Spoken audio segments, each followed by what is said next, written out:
हमारा ये जो टॉपिक है इसमें छोटी छोटी बहुत सारी इंफॉर्मेशन है जो कि हमें समझना होगा। और ग्रीन केमिस्ट्री जब हम डिस्कस कर रहे हैं तो यहाँ पर ऐसे कुछ यूएस के कॉन्सेप्ट थे जिसको कि प्रोसीड किया गया 1998 में। तो 1998 में एक बुक है जिसका नाम है green chemistry theory and practice. तो इसको ये जो बुक थी इसके जो ऑथर थे पॉल टी एनस्टस एंड वर्नर। इन दोनों लोगों ने मिलकर के एक बुक लिखा जिसका की टाइटल था green chemistry practice and theory and practice. और इस बुक के रिगार्ड जो यूएस में एक रूल बनाया गया था पोल्यूशन से रिलेटेड, और ये बेस्ट बुक के फॉर्म में ये कंटेंट आया। और उसके बाद यूएस में सबसे बड़ा जो प्राइज या जो अवार्ड होता है इनको दिया गया पॉल टी एनस्टस को 1998 में। और उसके बाद इसी बुक के बेस पर एक रूल बनाया गया जो कि वहाँ के पार्लियामेंट में पास हुआ और वर्ल्ड वाइड ये ग्रीन केमिस्ट्री को अप्लाई किया। तो 1998 में ये स्टार्ट हुआ और दो साइंटिस्ट थे और ये दोनों जो साइंटिस्ट जिनके रूल को world wide green chemistry accept हुआ और हमारे आपके सिलेबस में भी बीटेक के सिलेबस में हम लोग 2-3 साल से पढ़ा भी रहे हैं। तो ये दोनों लोग 6 नवंबर 2023 इंडिया में अभी करंटली वो एक दिन तक अभी यहाँ इंडिया में थे। 6 नवंबर 2023 हमारा एक ग्रुप है स्मृति मैम उसमें जुड़ी हुई है ग्रीन केमिस्ट्री लीडर। तो उसमें एक हमारे सीनियर है जो इस कॉन्फ्रेंस में प्रेजेंट थे, उन्होंने हम लोग को ये फोटो भेजा जो कि एनस्टस एंड वर्नर हैं। और इन्हीं के रूल्स के अकॉर्डिंग बहुत सारे ऐसे पोल्यूशन की चीजें जो थी उनको धीरे धीरे वर्ल्ड वाइज पोल्यूशन को हम रिमूव कर रहे हैं, एलिमिनेट कर रहे हैं। तो ग्रीन केमिस्ट्री बेसिकली जो ये न्यू ब्रांच ऑफ केमिस्ट्री है जो कि ये जो सोर्सेज हैं हमारे पोल्यूशन के उसको प्रिवेंट करने की बात करता है। ये नहीं करना कि क्लीनिंग करिए, क्लीन करना हो, ये सारी चीजें ये मतलब कि आप इसके जो रिसोर्सेज हैं उसको चेक करिए और रिसोर्सेज को ही बंद करने के लिए बहुत सारे रूल्स बनाए गए हैं। उस रूल्स में पहला रूल्स जो प्रिवेंशन का है वो सारी चीजें हम लोग डिस्कस करेंगे। लेकिन न्यू ब्रांच ऑफ केमिस्ट्री है जिसमें हम केमिकल प्रोडक्ट जो बनाते हैं उसमें कौन सा रॉ मटेरियल हम यूज करेंगे, कौन सा प्रोडक्ट हमारा फॉर्म होगा, उन सब के लिए अलग अलग रूल्स हैं, अलग अलग गाइडलाइंस है। और इस गाइडलाइंस को वर्ल्ड वाइड जितने भी केमिकल इंडस्ट्रीज हैं वो फॉलो करती हैं। तो green chemistry is use of chemistry for pollution prevention, पहले ही हमने डिस्कस किया। और ये डिजाइन जो इसका ट्रेडिशनल मेथड है, जैसे हम बात करते हैं पैरासीटामॉल, आइबुप्रोफेन, ये जो ट्रेडिशनल मेथड है उनको भी चेंज करने का ये सजेशन देता है कि चेंज करें, क्योंकि जो रिएक्टेंट है और प्रोडक्ट है, तो रिएक्टेंट हमारा क्या है वो कार्सिनोजेनिक तो नहीं है, हार्मफुल तो नहीं है, उसका भी सजेशन देता है। प्रोडक्ट जो फॉर्म हो रहा है उसका भी सजेशन देता है। कि बहुत सारे डिजाइनिंग के फॉर्म में सारी चीजें चेंजेस करने के सजेशंस हैं। ये 12 रूल है जिस बुक को अवार्ड किया गया यूएस गवर्नमेंट ने और वर्ल्ड वाइड इसको एक्सेप्ट किया गया और बहुत सारी चीजें हम लोग डिस्कस कर रहे हैं। इनके ये 12 रूल है। इसी 12 रूल के बेसिस पर वर्ल्ड में जो पोल्यूशन से है या केमिकल बेस्ड जैसे हजार्डस केमिकल्स हैं या ऐसे बहुत सारे प्रोडक्ट बन रहे हैं जिनका रॉ मटेरियल हमारा पोल्यूटेड था या फिर कार्सिनोजेनिक था। आप देखते होंगे कि हीरो और इस टाइप के जो इंडस्ट्री है, जो एक्टर हैं, उनको बहुत सारे कैंसर कॉज हो रहा है। तो उनके अगर केयरफुली आप देखें तो उनके जो फेस पर लगाते हैं या जो भी चीजें ब्यूटी से रिलेटेड है वो सारे कार्सिनोजेनिक केमिकल यूज कर रहे हैं। तो धीरे धीरे वो कैंसर कॉज कर रहा है। जिसके धीरे धीरे अगर इसके बेस में जाएंगे तो बहुत सारे सॉल्यूशंस मिल रहे हैं और वो सॉल्यूशंस हमारे लिए बहुत इंपॉर्टेंट है। तो अगर मैं बात करूंगा first prevent waste, second is maximise atom economy, third is less hazardous chemical synthesis. ये सारे पॉइंट एक एक करके मैं डिस्कस करूंगा जिसका कि ग्रीन केमिस्ट्री इज अबाउट, अगर मैं एक आइडिया से लूं तो वेस्ट को रिड्यूस करने का, मटेरियल को रिड्यूस करने का, हजार्ड जो केमिकल्स है उसके बारे में डिस्कस करेंगे, रिस्क फैक्टर क्या है वर्ल्ड वाइड पोल्यूशन को लेके उस पर भी, और एनर्जी हमें कितना, एक लिमिटेड हमारी जो एनर्जी है उसको हमें कैसे सेव करके रखना है कि वेस्ट न जाए कहीं एनर्जी, उसके लिए भी डिस्कशन है। और कॉस्ट फैक्टर है कि जो बहुत ज़्यादा ऐसे केमिकल है जिनकी कॉस्टिंग बहुत ज़्यादा है उनको रिड्यूस करें, और रिड्यूस करने के बाद उनके जो एटम इकोनॉमी का भी डिस्कस करेंगे कि कितना एटम का रिएक्टेंट और प्रोडक्ट में कितने यूज हो रहा है उसको भी हम डिस्कस करेंगे। नेक्स्ट फर्स्ट रूल की अगर मैं बात करूं वेस्ट प्रिवेंशन, तो वेस्ट प्रिवेंशन में जो फर्स्ट रूल है वो ये कहता है कि आप जो प्रोडक्ट बनाने जा रहे हैं उसका जो भी रिएजेंट है, जो रिएक्टेंट है और प्रोडक्ट फॉर्म कर रहे हैं, तो प्रोडक्ट फॉर्म करने में हमारा जितना भी रॉ मटेरियल है वो सारी चीजें यूज हो जाए, वेस्ट ना हो।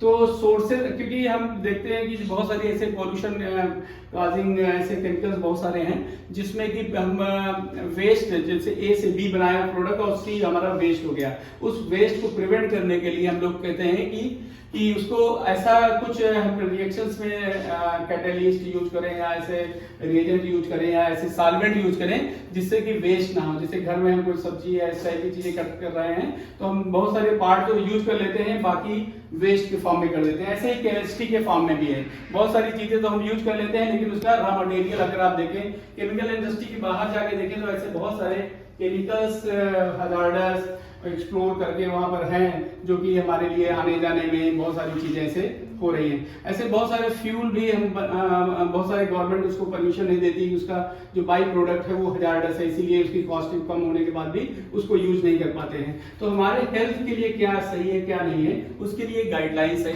It is better to prevent the formation of waste than treat or clean. तो ट्रीटमेंट और क्लीनिंग, जैसे अभी पोल्यूशन हमारे दिल्ली में बढ़ा हुआ है तो उसमें हम कहते हैं इसको क्लीन किया जाए, तो लेकिन ग्रीन केमिस्ट्री कहती है कि क्लीन करने से नहीं काम चलेगा, इसके जो सोर्सेज है वहां चेंजेस करिए कि वो पोल्यूशन वहां से पोल्यूशन स्टार्टिंग ना हो।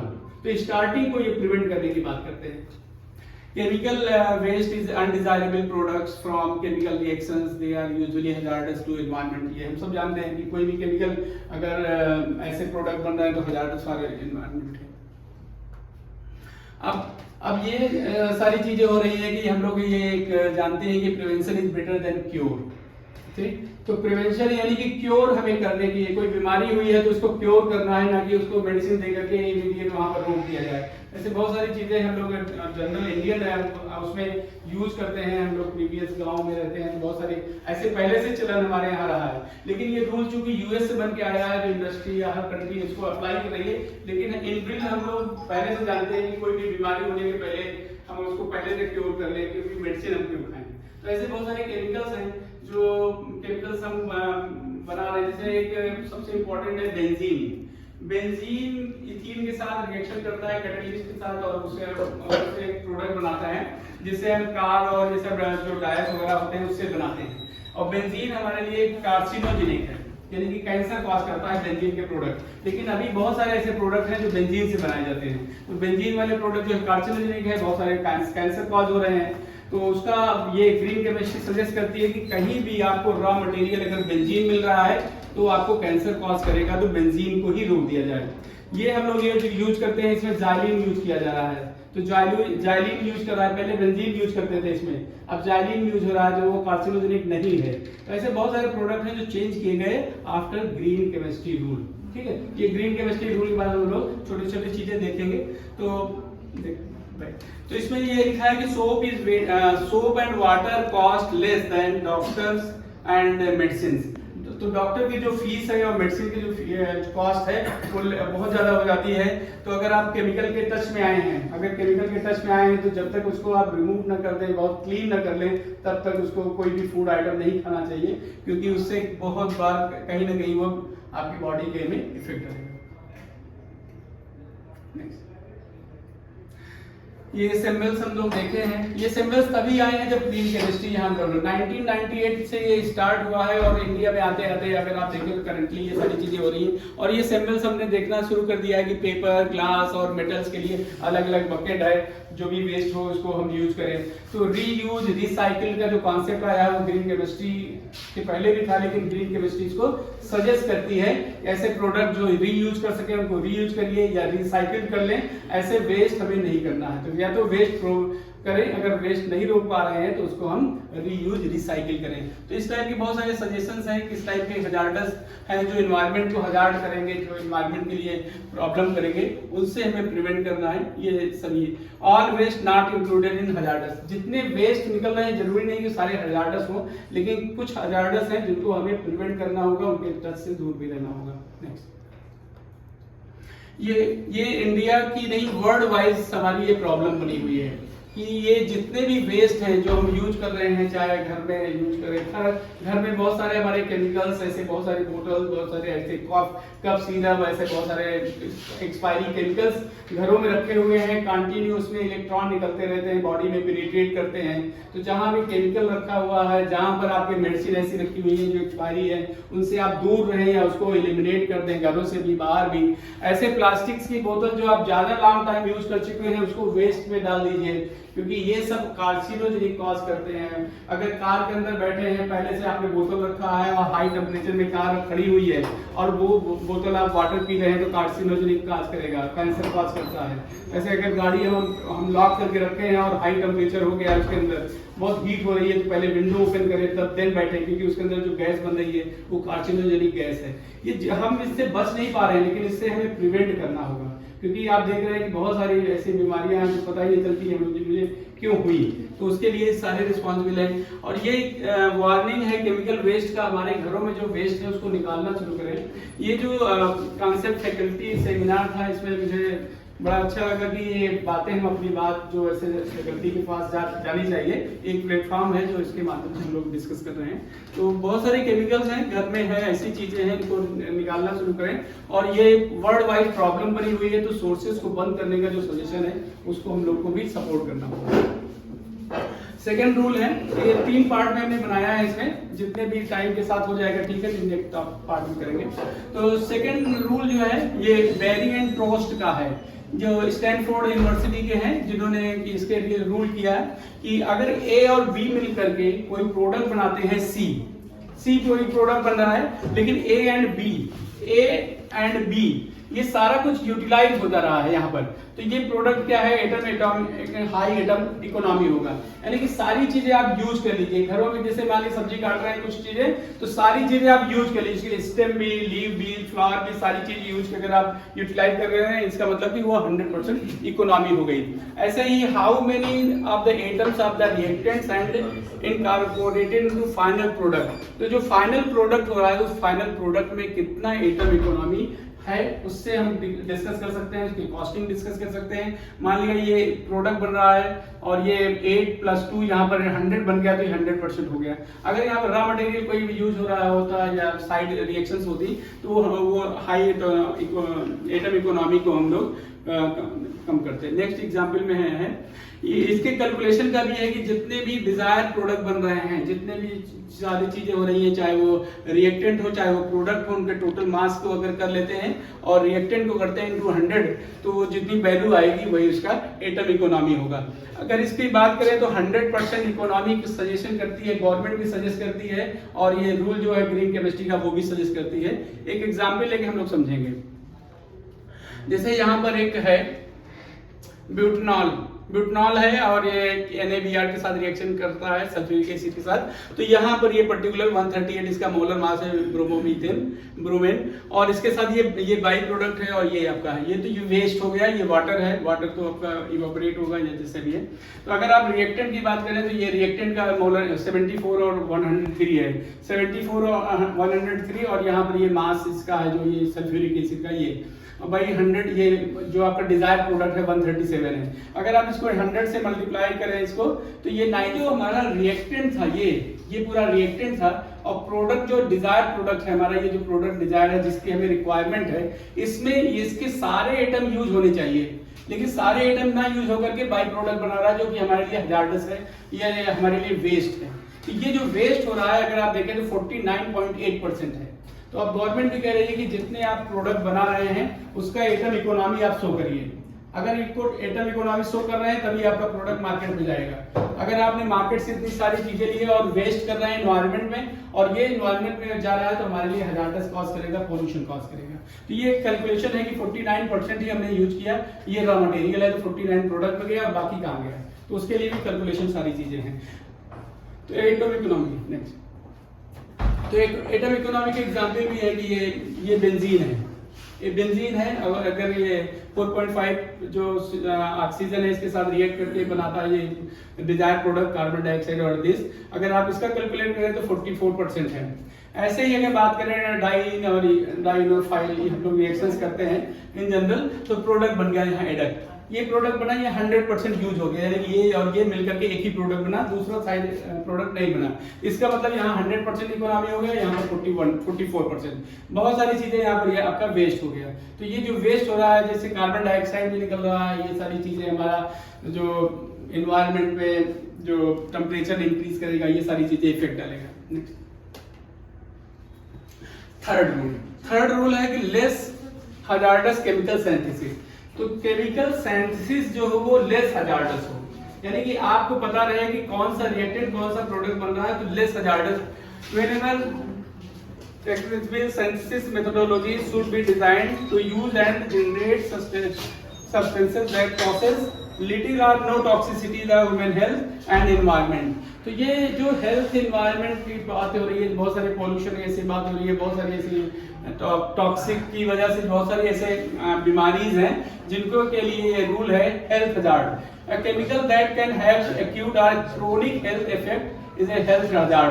तो हेल्थ हजार्ड के लिए बहुत सारे सैनिटाइजर्स भी अगर बहुत ज्यादा यूज कर रहे हैं, टॉक्सिक सब्सटेंसेस यूज कर रहे हैं, इरिटेंट्स, कार्सिनोजेंस, कोरोसिव एजेंट, ये सारी चीजें हमारे लिए क्या करता है, हजार्ड शो करता है हेल्थ के लिए। तो अगर हजार्डस शो कर रहा है तो भी हमें प्रिवेंट करना होगा। और हम लोग बहुत सारे देखें केमिकल फील्ड में तो ये सिंबल बने होते हैं, इस सिंबल से ये पता होता है कि इनके साथ आप अटैच रहें कि नहीं गए हैं, और उसके बेसिस पे डिसीजन ले सकते हैं। तो आपको बताया जा रहा है कि किस सिंबल से आपको पेमेंट करना। 3 मिनट। तो सारे रूल्स हम लोग डिस्कस नहीं कर पाएंगे, बट जितनी चीजें हों उतना ठीक है। इसको 3 पार्ट में हमने किया है। लेस हजार्डस केमिकल सिंथेसिस की बात भी है कि जो बेंजीन है वो कार्सिनोजेनिक है, तो बेंजीन कार्सिनोजेनिक है, उसकी जगह पे मेडिपिक एसिड और बहुत सारे ऐसे प्रोडक्ट जो ट्रेडिशनल मेथड है वो ट्रेडिशनल मेथड चेंज करके हम ग्रीन रूट मेथड बना रहे हैं। ग्रीन रूट मेथड में बहुत सारे ऐसे पार्ट हैं। यहाँ पर ये सजेशन ये है कि आप केमिस्ट्री लैब है या इस टाइप के केमिकल या मेडिसिन की आपके घर में रैक बनी हुई है, वहाँ बच्चों को दूर रखिए, बच्चों को दूर रखिए। या केमिस्ट्री लैब या मेडिसिन जहाँ पे रखते हैं वहाँ ओपन बॉडी के साथ मत खड़े होइए, क्योंकि कंटिन्यू इलेक्ट्रॉन निकलते हैं। लैब में अगर आप जा रहे हैं, विंडो ओपन कर रहे हैं केमिकल के, उसके सामने मत रहिए, क्योंकि इलेक्ट्रॉन आपकी बॉडी में पेनिट्रेट करेंगे, तो वो कहीं ना कहीं पेनिट्रेट करके आपकी जो केमिस्ट्री है, बॉडी की केमिस्ट्री है, उसको डिस्टर्ब करेंगे। अगर डिस्टर्ब होगा, बैलेंसिंग होगी, तो कहीं कहीं वो डिजीज के रूप में आएगा। तो ऐसे बहुत सारे सजेशंस हैं। ये सिंबल बने हैं, अगर इस टाइप के सिंबल बने हैं तो उससे तो आप दूर रहें, हैंड ओपन हैंड में उसको टच नहीं करें। केमिकल ऐसे बहुत सारे हैं, तो ये गूगल्स लगा करके जो भी चीजें हैं इसे सिंबल वाइज बताया जा रहा है लोगों को कि अपने आप को प्रिवेंट करिए। लास्ट ऐसे नेल पॉलिश रिमूवर हम यूज कर रहे हैं, है ना, नेल पॉलिश या नेल पॉलिश रिमूवर। तो इसमें जो केमिकल यूज हो रहा है नेल पॉलिश रिमूवर बहुत ही कार्सिनोजेनिक है। जो नेल पॉलिश रिमूवर है या नेल पॉलिश जो केमिकल्स है वो बहुत ही कार्सिनोजेनिक है। उसमें यूज हो रहा है फॉर्मल्डिहाइड, उसमें यूज हो रहा है टॉलिन, उसमें यूज हो रहा है डाइब्यूटाइल। ये जितने भी केमिकल्स हैं ये बहुत ही कार्सिनोजेनिक कॉज हो रहा है। और उसके साथ अगर देखें तो बहुत सारे ऐसे जो फिल्म इंडस्ट्री में जिनको हमेशा मेकअप रहना है उनको कैंसर कॉज हो जाता है, बहुत सारे ऐसे हैं। तो ये सारी चीजें हजार्ड कर रही है हमारे लिए।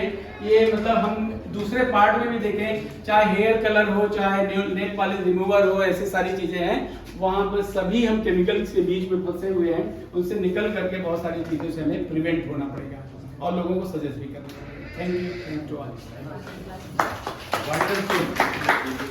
Thank you. नेक्स्ट पार्ट में हम लोग फिर इसके आगे का पार्ट डिस्कस करेंगे।